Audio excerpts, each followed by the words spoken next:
আসসালামু আলাইকুম, সবাইকে স্বাগত। ঈদ স্পেশাল আজ রান্না করে দেখাবো মুখে লেগে থাকার মতো ঝরঝরা জর্দা সেমাই।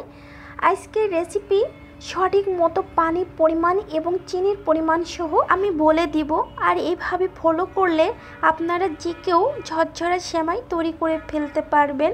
তো চলুন আমার তৈরি করতে যা যা লাগছে এই ঝরঝরা জর্দা সেমাই রান্না করতে।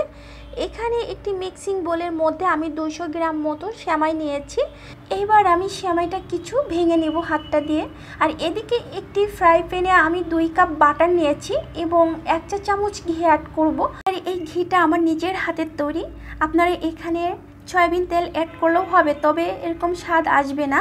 আর এদিকে অ্যাড করব এলাচ 2 টুকরা, 1 টুকরা দারুচিনি, তেজপাতা দিয়ে আমি অ্যাড করে দিব কাজু বাদাম এবং অ্যাড করে দিব কাঠবাদাম কুচি, আর কিছু অ্যাড করে দেব কিশমিশ দিয়ে আমি ভালো করে নেড়ে চেড়ে নিচ্ছি যাতে ভাজা ভাজা হয়ে যায়।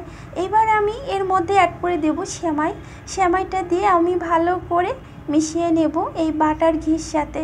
আর এই সেমাইটা যত ভালো করে ভাজা ভাজা হবে ততটা কিন্তু স্মেল ছড়াবে, আর মানে খেতেও ভালো লাগবে রান্নার পরে।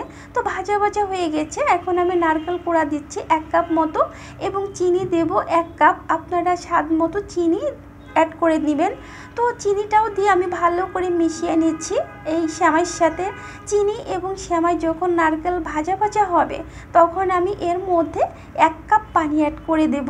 এর বেশি কিন্তু পানি অ্যাড করা যাবে না, তাহলে এই সেমাইটা বেশি নরম হয়ে যাবে। এবার নেড়ে চেড়ে আমি এখন ঢাকনাটা দিয়ে ঢেকে রেখে দেব 5 মিনিটের মতো।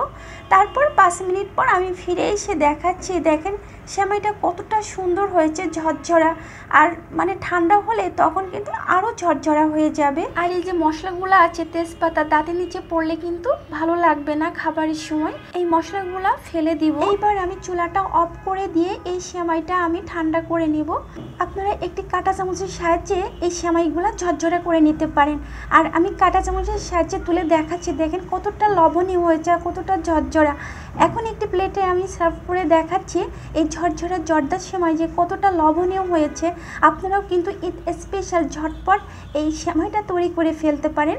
একটু ডেকোরেশনের জন্য আমি কিছু কিশমিশ এবং কিছু পেস্তা বাদাম দিয়ে ডেকোরেশন করে নিলাম।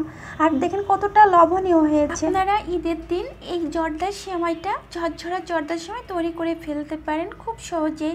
আজ এ পর্যন্তই, আল্লাহ হাফেজ, আসসালামু আলাইকুম।